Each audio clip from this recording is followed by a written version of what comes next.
సైన్యానాం నిహంతామరుతత్వజ. నా పేరు హనుమ. నేను యుద్ధంలో వేరుగా ఆయుధములను వాడను. శిలాభిస్తు ప్రహరత పాదపైశ్చ సహస్రశ అర్ధయిత్వా పురీం లంకాం అభివజ్యత మైథిలీం. నా అరికాళ్ల కింద పెట్టి ఎంతమంది రాక్షసులైనా తొక్కేస్తాను. నా పిడిగుద్దులతో గుద్ది చంపేస్తాను. పెద్ద పెద్ద చెట్లని పెకలించి కొన్ని వేల చెట్లతో కొడతాను. పెద్ద పెద్ద రాళ్లు తీసి కొడతాను. నాకు వేరుగా ఆయుధం అక్కర్లేదు. 1000 మంది రావణాసురులు ఈ భుజాదండం కింద ఒక కీటకం కొట్టి చంపేస్తాను. అరచేతులతో మర్దించేస్తాను.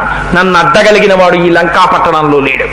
న రావణ సహస్రం మే యుద్ధే ప్రతిఫలం భవేత్ శిలాభిస్తు ప్రహరత పాదపైశ్చ సహస్రశ అర్ధయిత్వా పురీం లంకాం అభివజ్యత మైథిలీం. ఈ లంకా పట్టణాన్ని పీడించేస్తాను. ఇవాళ నేను ఒక నిర్ణయానికి వచ్చేశాను. సీతమ్మ తల్లికి నమస్కారం చేస్తాను. సమృద్ధార్థోగమిష్యామి విశతాం సర్వరక్షసాం. ఎలా వచ్చానో అలా 100 యోజనముల సముద్రాన్ని దాటి వెళ్ళిపోతాను. నన్ను పట్టగలిగిన మొగాడు మీ లంకా పట్టణంలో లేడు అని ఒక్కసారి ఆ తోరణం మీద కూర్చుని చెప్పారు. చెబితే అడిలిపోయారట చుట్టుపక్కల ఉన్న రాక్షసులందరూ. 80,000 మంది కింకరుల మూక స్వామి దగ్గరికి వెళ్ళి ఆయన మీద రకరకాలైన ఆయుధాలని విసిరారు. ఒక్కసారి చండ ప్రచండంగా చూశారు. అంతే. ఆ తోరణానికి ఉండేటటువంటి ఒక పెద్ద ఇనప పరిఘను ఒక దాన్ని ఊడబెరికారు. ఊడబెరికి ఆ పరిఘ తీసి కొట్టారు. కొడితే ఆనాడు స్వామి పరిఘ పెట్టి కొట్టేస్తుంటే గోటం పెట్టి కుంకుడుకాయలు కొడితే ఎలా పచ్చడైపోతాయో పరమ యథార్థం. వాల్మీకి మహర్షి అలాగే చెప్పారు. అక్కడ ఏమీ లేవు. అప్పటి వరకు 80,000 మంది కింకరుల మూక స్వామి హనుమ పరిగ పట్టుకుని గిర్ర గిర్ర గిర్ర గిర్ర తిప్పి కొట్టే కళ్ళు మూసి కళ్ళు తెరిచేటప్పటికి మాంసపు ముద్దలు పడిపోయి ఉన్నాయి. నెత్తుటి మరకలతోటి రక్తం ప్రవహిస్తోంది. అంతే. హడిలిపోయారు, పరిగెత్తారు. మళ్ళీ వెళ్ళి రావణాసురుడికి చెప్పారు. 80,000 మంది కింకరులు మలసిపోయారు. ఒక్కసారి మళ్ళీ ఆ తోరణం ఎక్కి కూర్చున్నారు. చుట్టూ చూశారు. పచ్చటి నేత్రములు మెరిసిపోతున్నాయి స్వామివి. దూరంగా చైత్యప్రాసాదం కనపడింది 1000 స్తంభాలతోటి. దీన్ని విడిచిపెట్టకూడదనుకున్నారు. ఒక్క దూకు దూకి ఆ ప్రాసాదం దగ్గరికి వెళ్ళారు. దాని మీదకెక్కి నిలబడ్డారట. నిలబడి ఆ రోజున స్వామి ప్రమమా ధోరసాకాంశ్చీ ఊరుభ్యాన్ అపరాన్ కపి కేచిత్తస్య నినాదేన తత్రైవ పతితా భువి. ఆ పెద్ద ప్రాసాదం మీద నిలబడి సూర్యుడికి ఎదురు నిలబడిన సూర్యుడా అన్నట్టుగా నిలబడి ఒక్కసారి ఒక పెద్ద నాదం ఒకటి చేశారట. ఆ నాదం వినేటప్పటికే లంకాపట్టణంలో కొన్ని వేల మంది గుండెలు బద్దలైపోయి చెవుల వెంట ముక్కుల వెంట నెత్తురు కారి కింద పడి చచ్చిపోయారు. చెట్ల మీద ఉన్న పక్షులు వెంటనే కింద పడి మరణించాయి. ఒక్కసారి తొడలు కొట్టారు. ఆ తొడలు కొట్టినప్పుడు వచ్చినటువంటి ధనికి కొంతమంది రాక్షసులు చచ్చిపోయారు. హనుమ యొక్క అవిక్ర పరాక్రమం అంటే అలా ఉంటుంది అని చూశారట. చూసి ఒక్కసారి ప్రాసాదస్య మహాంతస్య స్తంభం హిమ పరిష్కృతం ఉత్పాటయిత్వా వేగేన హనుమాన్ పవనాత్మజ తతస్తం భ్రామయామాస శతధారం మహాబలః తత్ర చాగ్ని సమభవ ప్రాసాదస్యాప్యదహ్యత. ఆ ప్రాసాదమునకు మధ్యలో ఒక బంగారు స్తంభం ఒకటి ఉంది. ఆ స్తంభాన్ని ఊడబెరికారు. ఊడబెరికి శతధారం మహాబలః గిర్ర గిర్ర గిర్ర గిర్ర తిప్పేట గాలిలో. ఆ వేగానికి అందులోంచి అగ్నిహోత్రం పుట్టింది. ఆ అగ్నిహోత్రంలో ఈ చైత్య ప్రాసాదం అంతా కాలిపోతోంది. బంగారము వెండి అంతా కాల్వలై ప్రవహించి వెళ్ళిపోతోంది. ఆ చేతిలో పట్టుకున్న బంగారు స్తంభంతో 100 మంది రాక్షసులు ఆయన మీదకి వచ్చారు. దానికి కాపలా ఉన్నవారు ఆ స్తంభంతో కొట్టి చంపేశారు. ఎగిరి మళ్ళీ తోరణం దగ్గరికి వచ్చారు. మళ్ళీ జయచ్చటి బలో రామో లక్ష్మణశ్చ మహాబలః. మళ్ళీ జయమంత్రం చెప్తూ తోరణం ఎక్కి కూర్చున్నారు. ఈలోగా కబురెళ్ళింది రావణాసురుడికి. 80,000 మంది కింకరుల మూక మడిసిపోయిందని. జంబుమాలిని పిలిచాడు. ప్రహస్తుడనేటటువంటి వాడి కుమారుడు పిలిచి, జంబుమాలి చాలా జాగ్రత్తగా నీకున్న అస్త్రశస్త్రములన్నింటినీ ధ్యానం చేస్తూ నీ రథం ఎక్కి యుద్ధానికి వెళ్ళమన్నాడు. గాడిదల పూంచినటువంటి రథం ఎక్కి జంబుమాలి యుద్ధానికి వచ్చాడు. యుద్ధానికి వచ్చి ఆ తోరణం మీద కూర్చున్నటువంటి స్వామి హనుమని చూశారు. స్వామి ఒక పెద్ద రాతిని ఎత్తి ఆ జంబుమాలి మీదకి విసిరితే అది పడే లోపలే వాడు అర్ధచంద్రాకారపు బాణములతోటి నారాచ బాణములతోటి కొట్టి దాన్ని తుత్తునీయలు చేశాడు. తర్వాత ఒక సాలవృక్షాన్ని పెరికి విసిరారు. ఆ చెట్టు మీద పడక ముందే దాన్ని ఖండములుగా కొట్టాడు. అర్ధచంద్రాకారపు బాణములను లలాటమునందు కొట్టాడు హనుమతి. కొడితే ఆయనకి నెత్తురు కారి ముఖం నుంచి కింద పడుతోంది. ఆయన వక్షస్థలంలో 10 బాణాలు కొట్టాడు. కొడితే నెత్తురు కిందకి జారుతోంది. చూశారు, ఓహో నన్ను కొట్టగలిగిన మొనగాడివిరా నువ్వు అనుకున్నారు. ఒక్క పరిగణొక దాన్ని మళ్ళీ ఊడబెరికారు. మళ్ళీ గిర్ర గిర్ర గిర్ర గిర్ర తిప్పారు. పిడుగొచ్చి రథం మీద పడ్డట్టుగా ఆకాశంలో ఒక్క ఎగిరెళ్ళి వాడి మీద పడి కొట్టారు. కొట్టేటప్పటికీ తస్య చైవ శిరన్నాస్తి నబాహు నచజానుని నరథం ఏవి ఒక్కటి కనపడలేదు. అప్పటి వరకు జబ్బుమాలి కనబడ్డాడు, గాడిదలు కనబడ్డాయి, రథం కనబడింది, ధనస్సు కనబడింది, భుజాలు కనబడ్డాయి, ఇన్ని కనబడ్డాయి. పరిగా పెట్టి ఒక్క దెబ్బ కొట్టారంతేట. తస్య చైవ శిరన్నాస్తి నబాహు నరజానుని నరథం నాశ్వాహ తత్రా దృశ్యంతి నేశవః. ఏదీ కనపడలేదు. అన్నీ కలిసి ఇంత మాంసపు ముద్దయిపోయి ఉండిపోయి ఒక్క దెబ్బ కొట్టి మళ్ళీ తోరణం ఎక్కారు. ఎక్కి మళ్ళీ జయవంతం చెప్తున్నారు. కూర్చుని మళ్ళీ ఎవరు వస్తారని ఎదురు చూస్తున్నారు.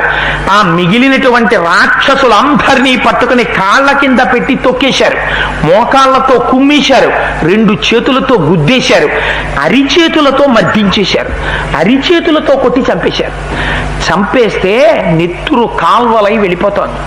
మళ్ళీ కబురెళ్ళింది రావణాసురుడికి. వెళ్ళినటువంటి జంబుమాలి వెనకాతల వెళ్ళినటువంటి సైన్యము అంతా మరణించారు అని. వెంటనే వాళ్ళ ఇంట్లో వాళ్ళు ఏడవడం మొదలుపెట్టారన్నారు వాల్మీకి మహర్షి. ఇప్పటి వరకు ఏమిటి, ఒక వానరుడు పట్టుకోవడానికి ఎడుతున్నాడు అనుకున్నారు. ఎప్పుడైతే ఇంత తొందరగా 2 బ్యాచ్లు పోయాయని వార్త వచ్చేసిందో, ఈ 7 మంత్రిసుతులు బయలుదేరి పెడుతుంటే వాళ్ళ ఇంట్లో వాళ్ళు బాధపడ్డం మొదలెట్టారు. వీళ్ళు మళ్ళీ తిరిగి వస్తారా వెనక్కి అని. రాకపోతే వాడికే, అందుకని వాడు పంపించాడు. 7 మంత్రిసుతులు రథాలెక్కి సైన్యాన్ని తీసుకుని బయలుదేరారు. మహోత్సాహంతో ఆయన మీద యుద్ధం మొదలుపెట్టారు. అన్ని వైపుల నుంచి ఆయన మీద బాణప్రయోగం చేశారు. చేస్తే స్వామి చూశారట, ఆయన ఎలా ప్రతిజ్ఞ చేశారో అలాగే ప్రవర్తిస్తారు. తలేనాభ్యహనత్కాంశ్చి నఖైకాంశ్చిత్ దదారయత్ ముష్టినాభిహనత్కాంశ్చి నఖైకాంశ్చిత్ దదారయత్. ఒక్కసారి పెద్ద శరీరాన్ని పెంచేశారట. పెంచేసి ఆకాశంలోకి ఎగిరారు. అక్కడి నుంచి కింద పడ్డారు. కింద పడేటప్పటికే ఆయన కింద పడిపోయి పచ్చడైపోయారు చాలా మంది. మిగిలిన వాళ్ళని కొన్ని 100 మందిని తన చేతులకున్న గోళ్లతో గుండెలు గీరేసి చంపేశారు. కొంతమందిని తన పళ్ళతో కురికి చంపేశారు. కొంతమందిని తన వాడి కోరలతో పొడి చేశారు. కొంతమందిని మోచేతులతో పొడి చేశారు. కొంతమందిని గుద్దేశారు. కొంతమందిని పాదాల కింద పెట్టి తొక్కేశారు. కొంతమందిని తొడల కింద పెట్టి నలిపేశారు. ఇన్ని వేల మంది రాక్షసుల్ని తలేనాభ్య హనత్కాంశ్చి పాదైకాంశ్చిత్ పరంతపః ముష్టినాభ్య హనత్కాంశ్చి నఖైకాంశ్చిత్ దదారయత్. అలాగే చంపేశారంతే, తన శరీరంతో చంపేశారు. చంపేస్తే ఆశ్చర్యపోయారట. ఎక్కడ చూసినా ఏమిటి, హతైర్నాగైశ్చ తురగైర్భగ్నాక్షైశ్చ మహోరథైః హతైశ్చ రాక్షసైర్భూమి రుద్ధమార్గా సమంతతః అన్నారు వాల్మీకి మహర్షి. అందున చిత్రం ఏమిటో తెలుసా అండి, హనుమ యుద్ధం చెయ్యడం వచ్చిన ముందు రాక్షసుడిని, పెద్ద రాక్షసుడిని కొట్టేస్తారు. కొట్టేసిన తర్వాత ఇంకా ఆట మొదలెడతారు. గోళీకాయతో కొడతారు చూసారా, అలా అక్కడ ఉన్న ఏనుగును దాన్ని తొండం పట్టుకుని ఏనుగుని కొడతారు, గుర్రాన్ని కొడతారు, రథాన్ని కొడతారు, పారిపోయేవాడితో కొడతారు.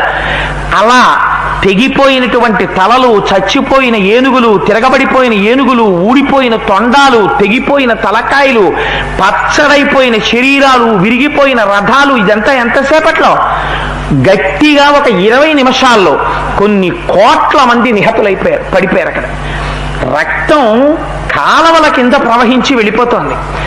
ఇంత పెద్ద అల్లరి జరిగిపోతోంది. మళ్ళీ రావణాసురుడికి కబురు వెళ్ళింది. వెళ్ళిన వాళ్ళందరూ చనిపోయారు. 7 మంత్రిస్తులు. 5 సేనాగ్ర నాయకుల్ని పిలిచాడు. ఈసారి మీరు వెళ్ళి జాగ్రత్తగా పట్టండి, ఏమరపాటు తగదు. వచ్చినవాడు సామాన్య వానరం కాదు. చూడగా దేవతల యొక్క తేజస్సు వచ్చిందనుకుంటున్నాను. నేను ఎందరో ఋషుల్ని బాధ పెట్టాను. వారందరూ కూడా తమ యొక్క తపోశక్తుల్ని ధారపోసి సృష్టించిన మహాభూతమై ఉంటుంది. అందుకని ఆ మహాభూతాన్ని జాగ్రత్తగా పట్టుకోండి అన్నాడు. వీళ్ళు 5గురు సేనాగ్ర నాయకులు వెళ్ళారు. స విరూపాక్ష యూపాక్షౌ దుర్ధరం చైవనాయకం ప్రగసం భాసకర్ణంచ పంచసేనాగ్రనాయకాన్. విరూపాక్ష యూపాక్ష దుర్ధర ప్రగస భాసకర్ణులని 5గురు వాళ్ళు. 5గురు రథం ఎక్కి వెళ్ళారు. వెళ్ళి స్వామితో యుద్ధం మొదలుపెట్టారు. 5గురు 5 వైపుల నుంచి ముట్టడించారు. అందులో దుర్ధరుడు అన్నవాడు స్వామికి కోపం తెప్పించాడు. ఎందుకని అంటే స్వామికి అదో సరదా, యుద్ధం చేస్తూ ఉంటారు, కాసేపు వినోదిస్తూ ఉంటారు. 3 ఇనుప బాణములు కొట్టాడు వాడు ఆయన లలాటంలోకి. కొడితే ఆ 3 ఇనుప బాణాలు వెళ్ళి ఆయన తలలో గుచ్చుకున్నాయి. గుచ్చుకుని నెత్తురు కారుతోంది. చూశారట. ఇంత అల్లరి చేస్తావురా నువ్వు అనుకున్నారు.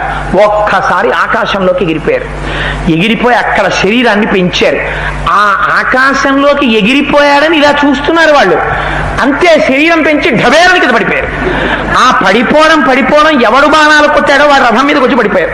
తత సముదితాస్తాస్తం రథం భగ్నాక్షకూబరం విహాయన్యపదద్భవో దుర్ధరం చైవ రాక్షసం. పడిపోగానే ఆయన కింద రథం ఉండిపోయిందిట. రథం పచ్చడైపోయింది, ధనస్సు పచ్చడైపోయింది, గుర్రాలు పచ్చడైపోయాయి. కడుపుకి ఏదో అలా అన్నం తింటూ బాగా నవ్వేసి గబాల ముందుకు పడిపోయాం అనుకోండి, అన్నం పొట్టకంటుకున్నట్టు ఆ మాంసం అంతా అంటుకున్నట్టు తీసిలా దిలిపోతలు పడేశారు. ఆ పైనుంచి కింద పడిపోతే ఆ రాక్షసుడి రథంతో సహా ఆయన కింద పడి మీద నలిగిపోయింది. చూశారంటే ఇంకొక 2 మీదకి వస్తున్నారు. ససాల వృక్షమాసాద్య సముత్పాట చ వానర తావు భౌ రాక్షస వీరౌ జఘాన పవనాత్మజ. ఇంకో 2 వస్తున్నారు. 5గురులో దుర్ధరుడు మరణించిన తరువాత ఒక పెద్ద మద్ది చెట్టును ఒక దాన్ని పెకలించారు. చేత్తో పట్టుకుని గిర్ర గిర్ర గిర్ర గిర్ర తిప్పి కొట్టారు 2ని. కొడితే అంతే, సగం నేల కట్టుకుంది, సగం చెట్టు కట్టుకుంది. విసిరోదలు పారేశారు. ఇంకా తర్వాత పోనీ అంచేష్టి సంస్కారం చేద్దామన్నా ఇంకా బాడీలు ఉండవు, మాంసపు ముద్దలే ఉంటాయి అంతే. హనుమ కొడితే అలా ఉంటుంది. అందుకే వాల్మీకి రామాయణం కాదు కానీ ఒక చోట చెప్తారు, యుద్ధకాండకు ముందు, అంటే రామాయణంలో లేదు ఇది, జ్ఞాపకం పెట్టుకోండి. వాల్మీకి రామాయణంలో లేదు ఈ విషయం. ఒక సరదా సంతోషం కోసం ఒక మాట చెప్తారు. రామరావణ యుద్ధం ప్రారంభమయ్యే ముందు గ్రద్దలన్నీ సమావేశం పెట్టుకున్నాయిట. ఈ దుర్మార్గుడు రావణాసురుడు జటాయువుని చంపేశాడు రా మన జాతిలో పెద్దవాణ్ణి, అందుకని మనం ఏం చేద్దామన్నట్ట. ఒరే మనందరం చాలా డిసిప్లిన్డ్ గా ఉందాం, రాక్షసుల్లా కొట్టుకోవద్దు. ఎవడైనా రావణాసురుడి తరపున యుద్ధానికి బయటికి వస్తుంటే మనలో ఒకడు వెళ్ళి వాడి జెండా మీద వాళ్దాం. గద్ద జెండా మీద వాళ్తే మళ్ళీ వాడికి రిటర్న్ జర్నీ టికెట్ ఉండదు, వాడు వెళ్ళడం వెనక్కి. అందుకని ఒక్కసారి వాళ్దాం.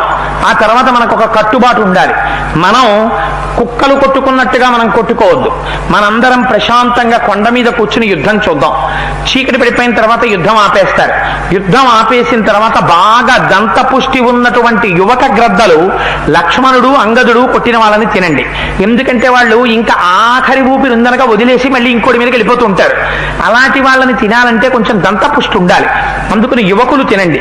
సుగ్రీవుడు, విభీషణుడు ఇలాంటి వాళ్ళు కొట్టి, జాంబవంతుడు ఇలాంటి వాళ్ళు కొట్టి చంపిన వాళ్ళని మధ్య వయస్కులు తినండి. ఎందుకంటే కొంచెం పచ్చడిగా కొంచెం గట్టిగా ఉంటుంది ఇంకా. అందుకని దాన్ని మధ్య వయస్కులు తినండి. బాగా పళ్ళూడిపోయినటువంటి ముసీలి గద్దలు ఇంకా బొప్పాయి పండు తొక్క పైకి రాకుండా గుజ్జుతో అంటుకుపోయినట్టుగా కొట్టేస్తారు హనుమ కొడితే. అందుకని అలా పళ్ళూడిపోయిన గద్దలు హనుమ కొట్టిన వాళ్ళని తినండి. ఎందుకంటే ఇంక అందులో ఏం ఉండదు, అంతా పచ్చడే, చక్కగా తీసుకుని 4 మీద పెట్టేసుకోవచ్చు. రాముడు చంపిన రాక్షసులు ఉంటారు, వాళ్ళని ఎవరూ తినకండి. రాముడు చంపిన రాక్షసుల్ని పట్టుకొచ్చి కొండ మీద పెట్టండి. రాత్రి అంతా అయిపోయిన తర్వాత పడుకోబోయే ముందు కళ్ళకద్దుకుని అందరం నోట్లో వేసుకుందాం ప్రసాదం అని గ్రద్దలు ఆనాడు తీర్మానం చేసుకున్నాయిట. వాల్మీకి రామాయణం మాత్రం కాదు మహాప్రభోయి. అందుచేత అలా ఆనాడు ఆ వస్తున్నటువంటి ఆ జంబుమాలిని 7 మంత్రిసుతుల్ని 5 సేనాగ్రనాయకుల్ని మహాత్ముడు సంహరించాడు. రావణుడు ఆ మాట వచ్చింది, 5 సేనాగ్రనాయకులు కూడా మరణించారని. ఒక్కసారి సభలో తేరిపారి చూశాడు. వాడి చూపు ఎక్కడాగితే వాడి పని అయిపోయినట్టు. చూసి తన కొడుకు దగ్గరే ఆపాడు, అక్షకుమారుడి దగ్గర. ఆయన చిన్న వయస్సులో గొప్ప తపస్సు చేశాడు. ఆయనకున్నటువంటి రథము, ఆ రథంలో ఉండేటటువంటి అక్షయ బాణ తూణీరాలు, అందులో ఉండేటటువంటి ఖడ్గాలు, అందులో ఉండేటటువంటి ఆయుధాలు అన్ని తపశ్శక్తితో సంపాదించినవి. తండ్రి తన వంక చూడగానే ప్రజ్వరిల్లుతున్న అగ్నిహోత్రంలో లేచాట. అబ్బా, ఇన్నాళ్ళకి యుద్ధం దొరికిందని. రథం ఎక్కాడు, బయలుదేరి సంతోషంగా యుద్ధానికి వెళ్ళాడు. ఆ పిల్లవాడిని చూడగానే హనుమ అనుకున్నారట, అబ్బాయి ఎంత బాగున్నాడు రా ఈ పిల్లవాడు, చిన్న పిల్లవాడే కానీ వీడు అగ్నిహోత్రంలో ఉన్నాడు, చూస్తుంటే కాసేపు వీడిని యుద్ధం చేయనిద్దాం చూద్దాం అనుకున్నారట. వాడి వస్తూనే 3 బాణాలు కొట్టాడు హనుమ మీద, కొట్టి ఆయన యుద్ధానికి ప్రేరేపణ చేశాడు. వాడు ఎంత యుద్ధం చేశాడంటే అక్షకుమారుడు స్వామి హనుమ మీద బాణ పరంపర కురిపించేశాడు. కురిపించేస్తే హనుమకి వాడిని కొట్టడం ఇష్టం లేదు, పిల్లాడు ఇంత బాగా వేస్తున్నాడు చూద్దాం వీడి యుద్ధం అని ఆ బాణాల మధ్యలో దొరకకుండా సూక్ష్మ రూపంతో ఆయన తిరుగుతున్నారట. ఇంత వేగంగా తిరుగుతున్నాడు, ఈయనకి తగలటం లేదు బాణాలని, కోపం వచ్చి అక్షకుమారుడు ఆకాశాన్ని అంతటి కప్పేశాడు బాణాలతో. కప్పేస్తే చూశారట ఆయన ఒంటి మీద ఖాళీ లేకుండా బాణాలు కొట్టేశాడు. కొట్టేస్తే చూశారట, అమ్మో వీడేదో పిల్లాడు కదా అని ఊరుకున్నాను, దేవతలు కూడా వీడి యొక్క యుద్ధం చూసి మన్నిస్తారు, సంతోషిస్తారు, కానీ మా ఇంట్లో అగ్నిహోత్రంగా ఎంత బాగా పెరుగుతోందో అని చూస్తూ ఊరుకుంటే ఇల్లు అంటుకుంటుంది, అందుకని వీడిని ఆపకూడదు, ఇంకా వీడిని చంపేయవలసిందే, చంపడానికి చేతులు రావట్లేదు, అయినా చంపేస్తాననుకున్నారట. ఒక్కసారి ఆకాశంలోకి ఎగిరారు, ఎగిరి పెద్ద శరీరాన్ని పెంచి అక్కడి నుంచి కింద పడ్డారు. పడగానే రథం తుత్తునియలైపోయింది, అయిపోగానే గుర్రాలు చనిపోయాయి, సారథి చనిపోయాడు, రథం మడిసిపోయింది. కానీ అందులోంచి అక్షకుమారుడు మాత్రం ఎగిరి గాలిలోకి వెళ్ళిపోయాడు. వెళ్ళిపోయి ఆకాశంలో నిలబడి వాడు యుద్ధం చేసి, వాడి రథానికి ఒక గొప్పతనం ఉంది, ఇంద్రజిత్ రథంలాగా ఆకాశంలో కూడా తిరుగుతుంది. ఇప్పుడు యుద్ధం చేస్తున్నాడు. యుద్ధం చేస్తుంటే స్వామి హనుమ చూశారట, ఇంకా వీడిని యుద్ధం చెయ్యనివ్వకూడదని, వాడి అదృష్టమో దురదృష్టమో కానీ ఒక్కసారి ఎగిరి వచ్చి కభాలన వాడి పాదాలు పట్టుకున్నారట. పట్టుకుని కిందకి లాక్కొచ్చేసారు. లాక్కొచ్చేస్తే మీరు ఒకసారి ఆలోచించండి, అంత పర్వతాకార సన్నిభుడైనటువంటి హనుమ వాడి పాదాలు అట్టుకుని వేగంగా కిందకి లాగేస్తుంటే బహుశా వాడి అంగీ గాలికి పైకి ఇలా బుట్టలా ఎగిరిపోయి ఉంటుంది. వాడిని ఇలా కిందకి లాక్కొచ్చేసి వాడు కోదండం కాని కత్తి కాని పట్టుకోవడానికి వీలు లేకుండా, చిన్నప్పుడు పిల్లలను ఆట ఆడిస్తుంటారు, చేతులు పట్టుకుని తండ్రి గిరగిర గిరగిర గిరగిర తిప్పి నించో పెడతాడు, వాడికి కళ్ళు తిరిగి నిలబడలేక ఇలా ఇలా అయిపోతుంటే కొడుకుని పట్టుకుని సంతోషిస్తుంటాడు తండ్రి. అలా ఆ అక్షకుమారుడి 2 కాళ్ళు పట్టుకుని గాల్లో గిర్ర గిర్ర గిర్ర గిర్ర గిర్ర గిర్ర తిప్పారట. తిప్పి ఒక్కసారి నేలకేసి కొట్టారు. సభగ్న బాహూరుకటి శిరోధర క్షరన్న సృజ్నిర్మథితాస్తి లోచన సభగ్న బంధ ప్రవికీర్ణ బంధనో హతక్షితౌ వాయుసుతేన రాక్షస. ఆ కొట్టేటప్పటికి ముందు ఈ 2 కళ్ళు పేలిపోయి గుడ్లు ఎగిరిపోయేట, తలకాయ 1000 వ్రక్కలైపోయి కొబ్బరికాయ దిష్టి తీసి కొట్టే ఎలా పగిలిపోతుందో అలా చిన్న చిన్న పెచ్చులు కింద విరిగిపోయింది. కొట్టుంటే కడుపు బద్దలైపోయి ప్రేగులన్నీ బయటికి వచ్చేసేయట. చేతిలో మిగిలిపోయిన కాళ్ళని తీసి విసిరవతల పారేశారు. అల్లా కొట్టి చంపేశారు. ఈ అసలు అది చూడగానే పారిపోయారు రాక్షసులందరూ. అమ్మ నాయనోయ్ చంపేవాడు ఉంటాడు కానీ ఇంత దారుణంగా చంపేయడం ఏమిట్రా బాబు అని పోయి రావణాసురుడికి చెప్పారు, చంపేశాడు నీ కొడుకునని. వాడికి మొట్టమొదటిసారి జీవితంలో బాధ అంటే ఏమిటో భయం అంటే ఏమిటో తెలిసింది. తన కొడుకు చచ్చిపోయాడనేటప్పటికీ